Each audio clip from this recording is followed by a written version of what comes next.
Hi everybody and welcome to this late January 20 Cyber News review.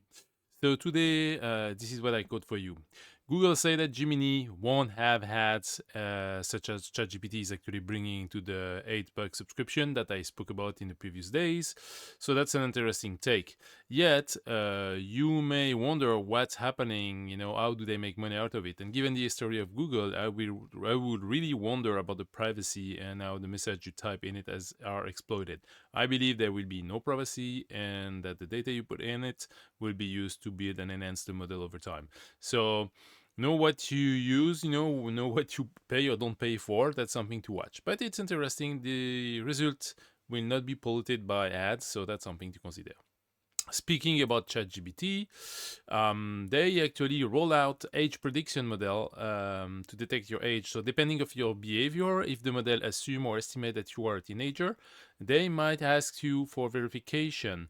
And they will use persona to confirm that you are 18 or older to use the platform and to remove extra safety settings. The thing is that the partner persona will delete the ID after 7 days after the verification. I wonder why they need to keep the data for 7 days. This is like a bit weird. So hopefully, if you have to identify about that, just use the picture and hopefully it will be enough. If you can avoid sending your ID in the cloud, it will be better because the cloud leak data nonstop and it could lead to your identity to be stolen once again. So you don't want that.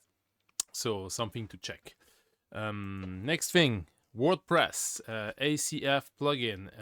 ACF plugin is called Advanced Custom Field, and it has a vulnerability that allow attackers to take over your WordPress instances. And that's something to check.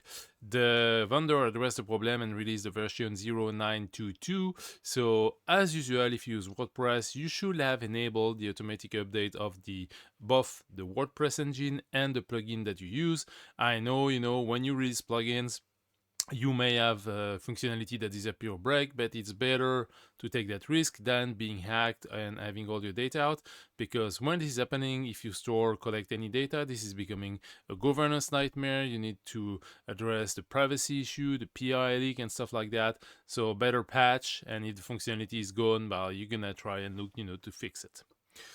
We spoke about Voildlink cloud malware in the last days, and it's interesting because there have been an analysis run on that, and it seems to be AI-generated malware by a single individual, according to the analysis. Something to check around. Yeah, that's kind of the revolution that AI is enhancing the capability of humans, especially on the crime side as well. An interesting take as well, the Microsoft OpenAI files document revealed that the reality of AI alliance between OpenAI and Microsoft. It's very interesting to see. First of all, Microsoft was wondering why it was not invited by OpenAI at first. Interesting to see that OpenAI was targeting only AWS at first as well. And also, Microsoft saw the fact that OpenAI will be one of the biggest customer of Azure platform, given the appetite of the system. And this is an opportunity they didn't want to miss. If you want the detail, I do recommend that you read that article from GeekWire. It's good to know how this is discussed and managed and all of that. Next, North Korea linked hacker target developers with malicious VS Code. What happened is they do publish kind of open source project, or they distribute that to targeted user individual. And as soon as the individual open the project in Visual Studio, it's deploying a backdoor and a malware that actually collect the information and establish persistence for the threat actor. So basically, do not open random project you download online. The article exposes some more details about how it goes. It's like a fork of a previous attack done in the same way, poisoning the thing. They use that before with fake job opportunity, where they will send a project to as a test as part of a recruitment process, and the actual code was actually poisoning the machine. So as the person working on it later on will be giving away sensitive information in the next job they would get, or the previous job they did. And finally, speaking about AI, Microsoft Anthropic MCP server at risk of remote code execution and cloud takeover. In the cloud, you own nothing, you control nothing, especially when it's vulnerable. And researchers found the popular model context protocol is vulnerable to with serious vulnerability in it. So there is something. MCP is really easy to deploy and install and use to get interconnection between AI and external tools to enhance the capability of the platform. The thing is, if you use MCP, you should keep them in a closed environment so you don't expose them publicly. The sad thing is, when you are in the cloud, you actually use publicly exposed MCP and you are exposed to this vulnerability. This is something to watch carefully, especially if you did automate a lot of work-related tasks with potentially sensitive information.